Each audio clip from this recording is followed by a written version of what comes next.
قصہ آگے بڑھانے سے پہلے ہم چاہتے ہیں کہ لسنر ہماری کہانی کو کتنی دھیان اور توجہ سے سنتے ہیں۔ اس کے لیے کہانی میں ایک کمی کو چھوڑا گیا ہے۔ اگر آپ اسے نوٹ کر لیں تو کمنٹ کر کے ضرور بتائیں۔ بسم اللہ الرحمن الرحیم۔ یہ کہانی ہے 5 انوکھے چوروں کی۔ سلطان محمود غزنوی کے زمانے میں شہر میں بہت چوریاں ہونے لگیں، تو چوروں کو پکڑنے کے لیے شاہ نے پلاننگ کی کہ شاہی لباس اتار کر چوروں کا سا پھٹا پرانا لباس پہن لیا اور شہر میں گشت کرنے لگے۔ ایک جگہ دیکھا کہ بہت سارے چور اکٹھے بیٹھے تھے۔ بادشاہ بھی وہاں جا کر بیٹھ گیا۔ چوروں نے پوچھا کہ تم کون ہو؟ بادشاہ نے کہا کہ میں بھی تم ہی جیسا ایک آدمی ہوں۔ چوروں نے سمجھا کہ یہ بھی کوئی چور ہے۔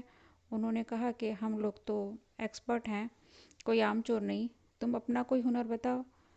اگر تمہارے اندر کوئی ہنر ہوگا تو ہی ہم اپنے گروپ میں شامل کریں گے، ورنہ نہیں۔ بادشاہ نے کہا کہ آپ لوگ کیوں گھبراتے ہیں؟ آپ لوگوں میں چوری کے ہنر ہے، اگر اس سے بہتر پانا تو مجھے شامل کرنا، ورنہ بھگا دینا۔ تو چوروں نے کہا کہ اچھا اپنا ہنر بتاؤ۔ بادشاہ نے کہا کہ میں بتاتا ہوں، پہلے آپ لوگ اپنا اپنا ہنر بیان کرو۔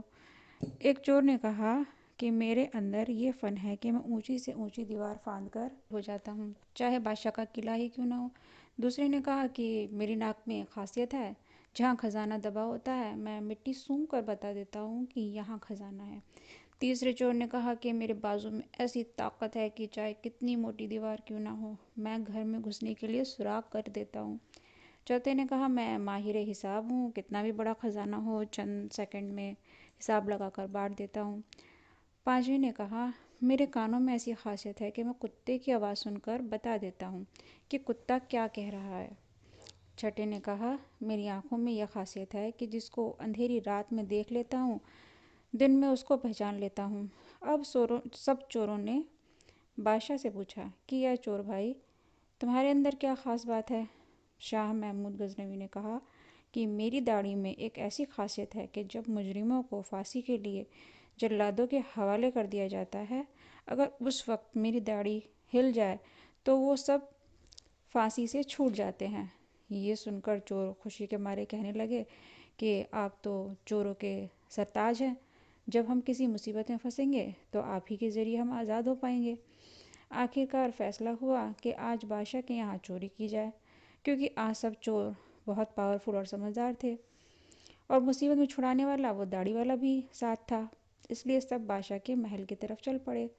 راستے میں کتا بھونکا تو کتے کی آواز پہچاننے والے نے کہا کہ کتا کہہ رہا ہے کہ بادشاہ تمہارے ساتھ ہے، لیکن چور پھر بھی چوری کے ارادے سے باز نہیں آئے۔ لالچ آنکھوں پر پردہ ڈال دیتا ہے اور عقل ہوش اڑا دیتا ہے، اور جس سے نقصان اٹھانا پڑتا ہے۔ مولانا رومی رحمۃ اللہ علیہ فرماتے ہیں کہ گناہ اسی طرح ہوتے ہیں کہ لالچ آنکھوں پر پردہ ڈال دیتا ہے، پھر برے بھلے کی پہچان نہیں رہتی۔ وہ یہ جانتا ہے کہ آنکھوں کا زنا ہے، لیکن انجان ہو کر گناہ کرتا ہے، اس لیے گناہ سے دوری کا حکم فرمایا ہے تاکہ لالچ پیدا نہ ہو۔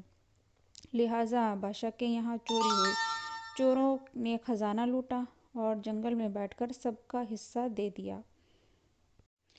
پھر بادشاہ نے کہا اپنا اپنا پتہ تو لکھ دو تاکہ آئندہ جب چوری کرنا ہو تو ہم لوگ آسانی سے جمع ہو جائیں۔ اسی طرح بادشاہ نے سب کا پتہ نوٹ کر لیا۔ اگلے دن شاہ نے عدالت لگائی اور سپاہیوں کو حکم دیا کہ سب چوروں کو پکڑ لاؤ۔ جب سب چور ہتھکڑیاں ڈال کر حاضر کیے گئے تو بادشاہ نے کہا سب کو پھانسی دے دی جائے، اور کہا اس مقدمے میں کسی گواہ کی ضرورت نہیں، کیونکہ سلطان وہاں خود موجود تھا۔ جب سارے کے سارے چور پھانسی کے تختے پر کھڑے تھے تو وہ چور جس نے بادشاہ کو دیکھا تھا، اس نے پہچان لیا کہ یہ وہی بادشاہ ہے جو رات کو ہمارے ساتھ تھا۔ وہ وہاں سے چلایا اور کہنے لگا حضور، کچھ دیر کو ہماری جانوں کو امان دی جائے، میں آپ سے تنہائی میں کچھ بات کرنا چاہتا ہوں۔ بادشاہ نے کہا ٹھیک ہے، تھوڑی دیر کے لیے پھانسی کو روک دیا جائے اور اس کو ہمارے پاس بھیج دو۔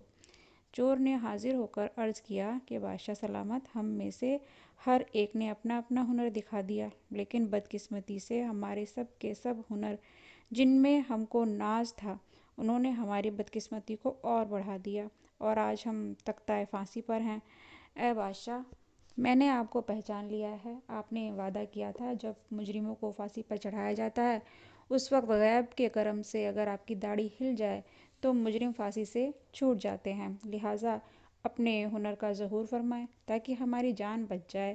سلطان غزنوی نے کہا کہ تمہارے اعمال نے تو تمہیں پھانسی تک پہنچا دیا تھا، جبکہ اب تم نے مجھے پہچان لیا ہے تو میں تم سب کو رہا کرتا ہوں۔ اس قصے کو بیان فرما کر مولانا رومی فرماتے ہیں کہ دنیا میں ہر شخص اپنے ہنر پر ناز کر رہا ہے۔ بڑے بڑے ہنرباز اپنی مستیوں میں مست ہیں اور اللہ سے غافل ہیں، لیکن قیامت کے دن ان کے یہ ہنر کچھ کام نہ آئیں گے اور ان کو مبتلا عذاب کر دیں گے۔ لیکن جن لوگوں نے دنیا میں اللہ کو پہچان لیا، قیامت کے دن یہ خود بھی نجات پائیں گے اور ان کی سفارش گنہگاروں کے حق میں قبول کی جائے گی۔ میرے پیارے دوستو، قصہ اچھا لگا ہو تو لائک کریں اور اچھی ویڈیوز دیکھنے کے لیے چینل کو سبسکرائب کر دیں اور بیل کے آئیکن کو بھی پریس کر دیں۔ اللہ حافظ۔